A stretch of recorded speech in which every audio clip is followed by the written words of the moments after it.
పవన్ కళ్యాణ్ గారు ఏది చేసినా సెన్సేషన్ గానే ఉంటుంది.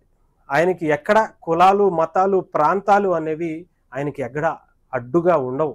ముఖ్యంగా ఆయన ఆలోచనలు ఎంత ఉన్నతంగా ఉంటాయి అనేది చాలా సందర్భాల్లో మనం మాట్లాడుకుంటూనే వచ్చాం. ముఖ్యంగా పిఠాపురానికి సంబంధించినటువంటి ఆయన గెలుపులో చాలా మంది వర్గాలు కీలక పాత్ర వహించారు.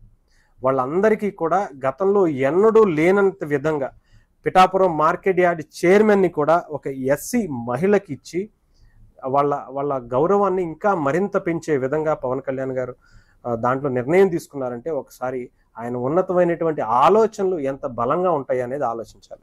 ఇకపోతే శెట్టి బలిజ ఒక వ్యక్తి స్టేట్కి సంబంధించినటువంటి శెట్టి బలిజ వ్యక్తికి డైరెక్టర్గా ఇచ్చారు, యాదవ్కి స్టేట్ డైరెక్టర్గా ఇచ్చారు, చేనేత వర్గానికి సంబంధించినటువంటి వ్యక్తికి స్టేట్ డైరెక్టర్గా ఇచ్చారు, ఎస్సీ కార్పొరేషన్కి సంబంధించినటువంటి డైరెక్టర్కి కూడా స్టేట్కి సంబంధించినటువంటి వ్యక్తికి ఇవ్వటం అనేది పవన్ కళ్యాణ్ గారికి సంబంధించినటువంటి ఆలోచనలకు ఎంత బలంగా ఆయన సంకల్పానికి నిదర్శనంగా మనం చూడొచ్చు. అంటే ఎవరిని ఎప్పుడూ కూడా కించపరచకుండా అన్ని వర్గాలని కలుపుకుంటూ ఒక వసుదైక కుటుంబాన్ని సృష్టించడం కోసం పవన్ కళ్యాణ్ గారు నిత్యం ఆయన ఆలోచనలు ఎంత అద్భుతంగా ఉంటాయి అనడానికి పిఠాపురంలో జరిగినటువంటి సంఘటన కూడా మనం చాలా తీసుకోవచ్చు.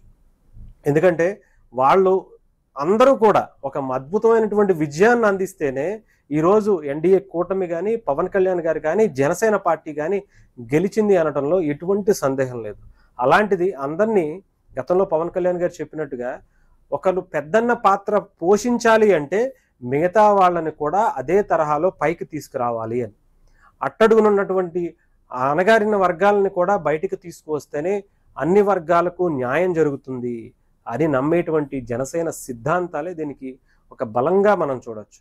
అంటే ఒక వర్గాన్ని మనం కింద అణగారిన వర్గాన్ని బయటికి తీసుకొస్తే సమాజంలో ఎన్నో అద్భుతమైనటువంటి మార్పులకు శ్రీకారం చుట్టతాం అనే ఉద్దేశంతో జనసేన స్థాపించింది కూడా అదే ఆలోచనలతో కూడా. కాబట్టి సో పవన్ కళ్యాణ్ గారి ఇలాంటి ఆలోచనలు రేపొద్దున్న ఇంకా మరింత ముందుకు తీసుకువెళ్ళేటువంటి అవకాశాలు చాలా బలంగా కనిపిస్తున్నాయి. అన్ని వర్గాలని కూడా ఉన్నత స్థాయిలో చూడటానికి పవన్ కళ్యాణ్ గారు ముందు సిద్ధపడుతున్నారు, దానికి తగ్గట్టుగా అడుగులు వేస్తున్నారు అనటంలో ఈ యొక్క పిఠాపురం మార్కెట్ యార్డ్ చైర్మన్గా ఉన్నటువంటి నిర్ణయాన్ని మనం ఉదాహరణగా తీసుకోవచ్చు.